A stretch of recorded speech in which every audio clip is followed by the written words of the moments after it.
Welcome back, guys, to another random video. Today we're going to be looking at this universal car heater, and we're going to be putting it into the 71 Ford van. See what's inside.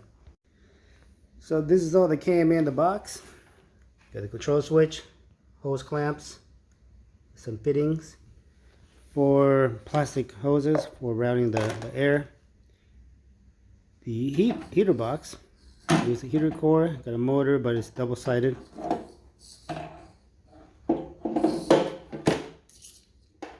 And the connector.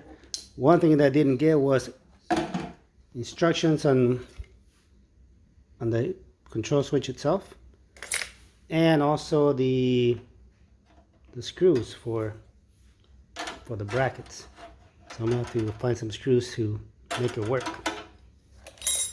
But that's it. It cost me $60 on Amazon. Well, I got lucky. I have this set of leftover screws from a TV mount, and these happen to fit right in, so we can go see about getting it installed. We're going to be putting the unit in this 1971 Ford Econoline 300, and in case you're wondering how to take off the original heater mechanism in here, there's 3 bolts, one here, here, and then one on top. You can access those bolts from the other side of the firewall behind the battery. These are the connections for the resistor and for the motor or the blower. So we're going to take off this heater core and see how we can mount the other one up. Heater core is off. Now we can remove this cover. Got 4 screws there, there, there.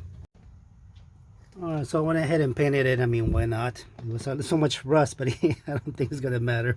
But still, so I used some flex tape, so I don't know how long that's going to last. But now we can mark up the actual heater. Okay, that's a rough idea. At least I know it's going to fit. Maybe raise it up a little bit so that we don't put a kink in the hoses. At some point I will replace these hoses, but I don't feel like doing it now. So got the hoses in place. Now I'm going to pop the little thing out. So I'm only going to use 2. I'm going to run 2 hoses from here to this part here, and that's going to go up to the defroster. They actually don't pop up, they swivel. See, they have a little thing there, so they actually swivel. So what I'm going to do is cover these up so no air comes out of that. So I get most of the air from these 2, join those 2 hoses together to go into the defroster. Went ahead and covered up these 2 ports since I'm not going to use them. That way we get most of the air from these 2, and I also used a zip tie to hold them in place so they don't come off. I'm going to lift it up to the side and use a self-tapping screw, making sure I don't hit anything on the other side of the firewall. Alright, so here it is. I will deal with the switch on another day, but at least to show you that it does work, we're going to go ahead and jump it.